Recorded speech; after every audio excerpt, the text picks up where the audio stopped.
வரவிருக்கும் தமிழக தேர்தலில் விஜய் முதல்வர் வேட்பாளராக தன்னை நிலைநிறுத்திக் கொண்டுள்ளார். இது ஒரு முக்கியமான தருணம். ஏனெனில் அவர் தமிழ்நாட்டில் புதிய அரசியல் பாதையை முன்னிறுத்துவதாக எதிர்பார்க்கப்படுகிறது. இளைஞர்களின் எதிர்பார்ப்புகளை அவர் எவ்வாறு நிறைவேற்றுவார் என்பதுதான் முக்கியம். அவர் பல சமூக அரசியல் பிரமுகர்களை தனது முன்னோடிகளாக கொண்டு அரசியல் சேவைக்காக தன்னை நிலைநிறுத்தியுள்ளார். இது அவரது பரந்த மனப்பான்மையை வெளிப்படுத்துகிறது. ஆனால் அவர் தனது கொள்கைகளை ஒருவரையோ அல்லது சிலரையோ கொண்டு நடத்தவில்லை.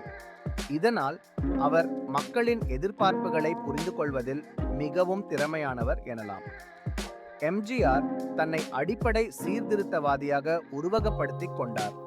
ஆனால் விஜய்க்கு இன்னும் தனித்துவமான பாணி மற்றும் தத்துவத்தை உருவாக்க வேண்டும்.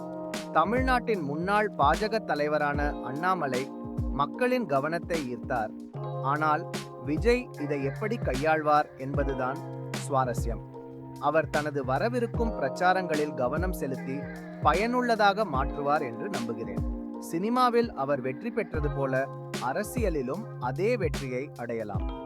ஆனால் முதல்வராக மாறுவதற்கு ஒரு தனித்துவமான காரணம் தேவை.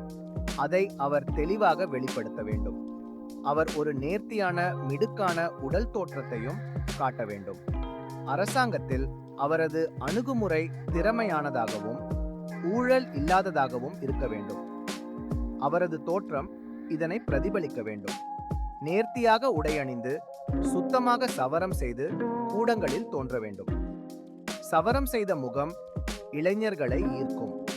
இது அரசாங்கத்தின் அனைத்து விஷயங்களில் இளமை மற்றும் புதிய தோற்றத்தை வெளிப்படுத்தும். அவர் பதவிக்கு போதுமான வயதுடையவர் என்ற நம்பிக்கையையும் தலைவர் பதவிக்கும் இளமைக்கும் ஏற்றவர் என்ற பிம்பத்தையும் இது அதிகரிக்கும். எம்ஜிஆர் எப்போதும் இளமையாகவே இருந்தார். விஜய் இதை முதலில் செய்ய முடியுமா? அடுத்த திட்டமிடப்பட்ட கூட்டங்களுக்கு செல்வதற்கு முன்பு அவர் தனது தோற்றத்தை மாற்றி மக்கள் மனதில் ஒரு புதிய அலை உருவாக்க வேண்டும். இதற்காக அவர் தனது அரசியல் பயணத்தை மேலும் உறுதியாக்க வேண்டும்.